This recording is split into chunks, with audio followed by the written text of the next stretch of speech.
अस्सलाम वालेकुम दोस्तों, तुम देख रहे हो लुडन पंजाब टीवी ते मैं तुम्हारा मेज़बान मोहम्मद अहमद जनाबे अली। सब तो पहले अपने लुडन पंजाब टीवी को करो सब्सक्राइब ते बेल आइकन करो प्रेस ताकि मेरी आने वाली अच्छी और बेहतरीन वीडियो मेरे व्यू देखने सब तो पहले। जनाब वीरा वास्ते सब्सक्राइबर वीडियो लैके हाजिर आया। चाचे जी को दूजे सूबे जनाब वैड़ पाई सी, वैड़ जनाब छड्ड के विखाने आ। और चाचे जी तुसी किन्ने पैसे दी वेची है, किन्ने पैसे पूरे कर लेने? 1,37,000 दी वेची है जनाब, पूरे कर लेने अपना कोई बिच नोट खरे मरे हर शर्त तसली कर ली हाँ खरी का। चाचा जी गां छड़ के विखाओ ते दुआ दिया जी जानवर भी वीर। ये जनाब ऑनलाइन जनाब फैसलाबाद भेज रहे हैं जनाब, ऑनलाइन जनाब इन्हों की पेमेंट आएगी जनाब। तो ये जानवर ऑनलाइन ही जा रहा है जनाब।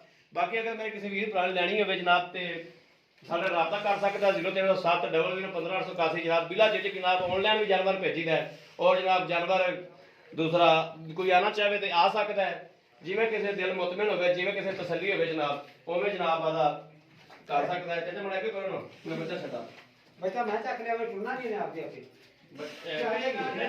ओ भाई नु कह दो बच्चा वो चक लेन आवे आरी मां दे मगर टुरेगा। बाकी जनाब मेरे वीर देखते पे ने तसली बख्श इंशाल्लाह काम करीदा, कोई रोला रप्पा नहीं।